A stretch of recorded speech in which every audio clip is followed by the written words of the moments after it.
To discuss this further, we can bring in James Reade, head of the Department of Economics at the University of Reading. James, welcome to the program today. Afternoon. Now, we still have a few big events to get through before this evening's closing ceremony, one of which is the men's hockey final between the U.S. and Canada. That's sort of the match everyone's been hoping to see. U.S. men last won gold 1980 Lake Placid.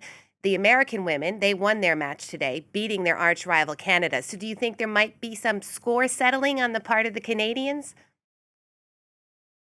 I would very much expect so. Married to a Canadian, I know what hockey means to the Canadians, and so yeah, I suspect there'll be some fierce competition there, and lots of passion. The kinds of things we love to see in any kind of sporting contest.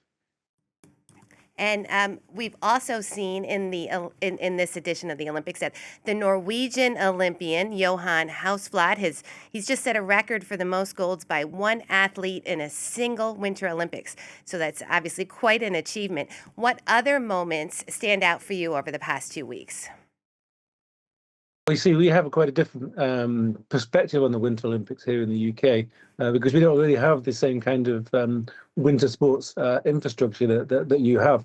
But obviously, in recent years, curling has become something that we actually do talk about here now. And again, that shows you the power of sport for driving conversations in different ways. Curling seems like a really fascinating sport, and that I suppose for us here in the UK has been something of a highlight. It's always wonderful to watch the sports taking place in the wonderful settings that the Winter Olympics take place in each year. You could say it's a wonderful advert for the sport, for sporting ideals, but also for the wonderful parts of the world that these kinds of contests go to each time.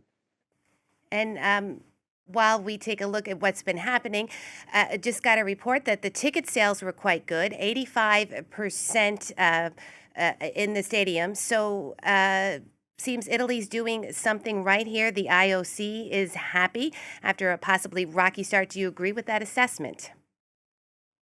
I think so. I mean, I think, when you get to the end of these kinds of games, the mood always improves. Before the games, the mood's always apprehensive. How's it going to go? All these overspends, etc. And then when the event takes place, there's the positive, there's the feel good, and everyone begins to feel better. And Italy, and these games will be no different from any previous Olympic Games, winter or summer. It's a wonderful thing to behold the sporting ideals that it embodies. But of course, it does still raise important questions of infrastructure development in countries where these kinds of games are being hosted, decisions being made to prioritize those infrastructures over different questions and questions of the tourism impact, for example. Lots of people visiting the region, and this can also be seen as an economic boom as well. I want to follow up on that, the idea of an economic boom, because the last time that Italy hosted the Winter Olympics was 2006. It was in Turin. And while those games were credited for transforming the city and turning it into a tourist destination, they also left a legacy of debt and abandoned sports venues. So now this time, Italy spent around 6 billion euros to host this. They've said they're going to try to mitigate the environmental impacts. What do you think the legacy of this edition of the games will be? Well, I mean, obviously, Italy, has a relatively recent case from which to learn from, about all these kinds of things that you don't necessarily think about until much later on. The use into the future of highly specialized infrastructure developments. There's no doubt that the Olympic Games are a great advert for a country for that short time that the games take place. But as you mentioned, 6 billion euros is it's a huge amount of money, and it's hard to ever really fully evaluate the cost. Lots of economists tend to be a little bit negative about it, but that's in some part because we find it very hard to measure things like that feel-good factor that takes place, that sense of pride in place that's generated by these kinds of big events taking place in our own country. I think, obviously, abandoned and kind of no longer being used, sporting facilities is a really important thing and a really important part of any legacy that you'd like to see, because you'd like to see them being used. You'd like to see them being used by the local population, by homegrown stars of the future. So it's kind of a tragedy when you see these stories of past games, summer and winter, where the venues have gone into disuse, because there was so much potential there, so much that could have been different.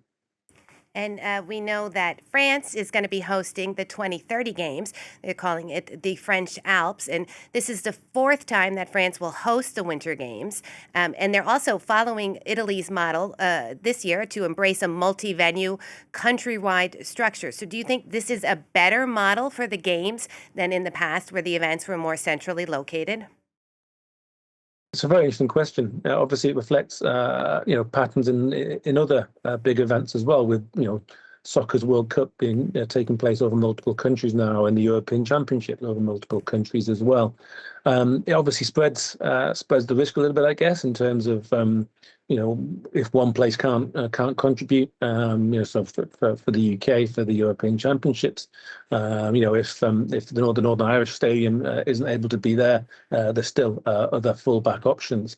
I think there's obviously spreading the risk, but of course equally there is the cost of getting around. And if we're thinking about sustainability, you can look back on previous Winter Olympics, Summer Olympic, World Cups as well, where there's been lots of travel has to take place, and if there's then more travel within the Yes, country, that's potentially adding costs. On the other hand, France does have a very good public transport system, fast railway right. links, and so maybe it's possible that more sustainable transport connections can be thought about and planned ahead of 2030, which then again can benefit the nation moving forward. Yes. Thank you so much for sharing your expertise with us today. That's James Reade, head of the Department of Economics at the University of Reading.